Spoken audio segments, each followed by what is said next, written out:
Okay, syempre ito yung pang pinali natin. Si Jack Episode, idol natin yan pagdating sa off-road, 4x4 at overland. Ito, second car niya to, may FJ siya na pinang babarag niya. Tapos ito yung pang overland niya. Yun. Morning, Boss Jack. Good morning po. Yun, oh, Jack Episode. Follow nyo, lalagay natin dito sa ibaba yung link ng page niya, yung screenshot. Follow nyo sa YouTube tsaka sa Facebook. Boss, mga magkano na gastos mo dito sa setup ng Hilux mo na pang overland? Ano po, siguro almost isang Hilux na. Parang times isang conquest pa ulit. Yes. Kung mga around 1.8, 1.9 ang isang setup na gas niya. Yes. Pero ito boss, full setup to na pang overland, no? Opo. Meron siyang dalawang 200 AH na battery na pwede mag-last ka sa campsite ng walang kuryente for 3 days. Wow. So, di na natin kailangan ng mga saksakan. So, self-sustaining siya, meron siyang fridge. Tapos, dito meron siyang smart cup din to, boss. Opo, smart cup. So, meron siyang keg, meron siyang espresso machine. Ano tong keg, boss? Beer keg po. Lagay ng beer, parang draft beer. Yes. Oh. Tapos, espresso machine. Yan po. Sa loob, wala naman pong binago, kundi yung manibela lang. Oh. Tapos, nagkabit lang kami ng ilaw, tapos itong DTE, yung throttle controller, tapos yung base radio. Oh, yung radio mo parang katulad nakikita namin sa mga video mo. Opo. Yun. Tapos boss, ito naka front runner na rack. Opo, front runner po na base rack. Tapos ito naman po, fabricated na... So setup din ba ni FSR to? Opo, FSR.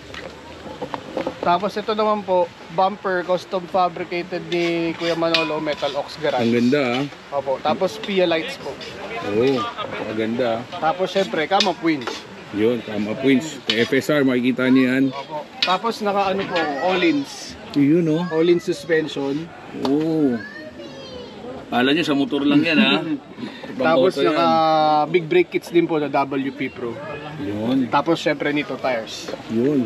As boss, itong nakita ko yung rooftop tent mo, hard shell din siya na iCamper. Oh, alam ko isa to sa pinakamahal na. Nasa ano po yan? Nasa 200 plus. 200 plus yung rooftop tent. Yes. Napakaganda naman. Tapos ano po, shower tent. May shower tent. Okay, maliligo. Opo. Isa pa to. Tapos itong side mo na to, boss. Dito po ako nagcha-charge mga camera, mga cellphone, drone. Tapos ito po yung power system natin. So parang inverter ba yan? Inverter po. Tapos may battery ka rin, dual battery ka rin. Dual battery. Okay. Maganda na setup dito. Itong side niya, pang charging lang niya lahat. Opo. Kasi itong awning mo boss, 270 ba tawag dito? Opo, na Mammoth. Mammoth 270 awning, paikot siya oh. Yun. Tapos may basket. Ito, boss, ito gusto ko tong ano mo boss, drawer system. Opo. Ito naman drawer system po, kitchen siya. Wow. So kung gusto mo po magluto. Parang si Ninong Ray ka pala nito. Kaya tayo Ninong Y. Oo. Kaya pwede ka po magluto. Oo, yun ang mga wow. Hanip naman talaga. Mukhang malakas to boss, ang daming burner. High pressure po siya. Kahit pwede magpabulalo dyan. Ang gamit namin dyan kuya yung LPG tank. Pwede connect sa LPG. Ito po yung ano niya. Ayun, oh, may ito. Okay, kumpleto. Regulator. Tibay to boss? Opo. Usually, natry namin to para mga 5 kilo yung nakapatong. Tapos ito boss, gripo mo. Yes, andito po yung water system niya. Wow, kumpleto. May water system, may kuryente, pwedeng palayasin na boss.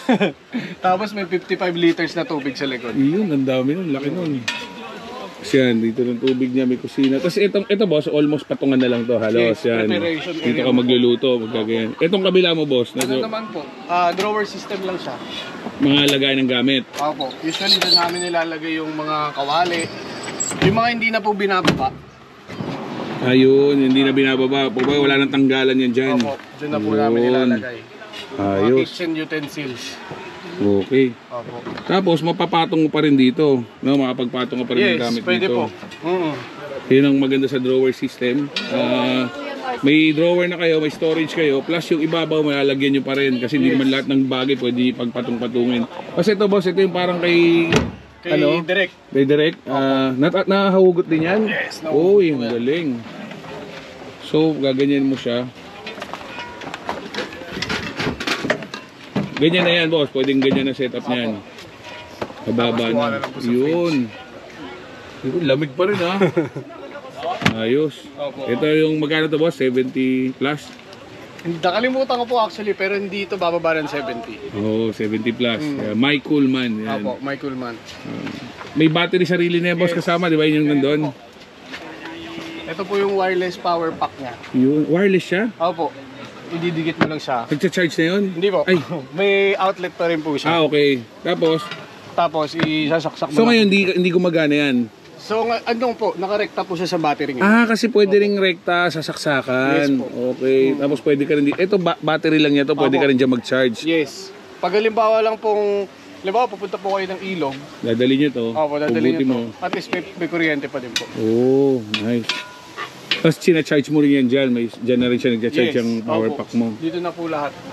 May USB, may cigarette lighter, may Type-C, ayan po. Parang dashboard na rin pala yan. Another dashboard. Pwede ka rin magpasok ng solar. May input din. Opo. Pwede rin mag-charge. Yes. Nice. Yun po. Yun Ayan, nakita nyo siyempre, idol natin yan pagdating sa pag-camping, 4x4, off-road. Panoorin nyo, follow nyo yung page niya. Andito, Jack episode. Episodes po. Tapos itong event na ginawa niya ngayon is Sarap Buhay, Buhay Camping, Camping. episode din sir, no? Yun. Lagi nang kasama si Kuya Jet. Yun. Gusto ko yan. Alam ko, bubudulin naman ako ni Kuya Jet sa motor naman. May mga motor to, dami motor na ito. Gusto niya mag-ride kami soon Sama ako pagka kay Jet. nakaluwag-luwag tayo. Opo. Okay. Thank you, Kuya Thank Jet. you, boss. Salamat Nick. po. Thank you.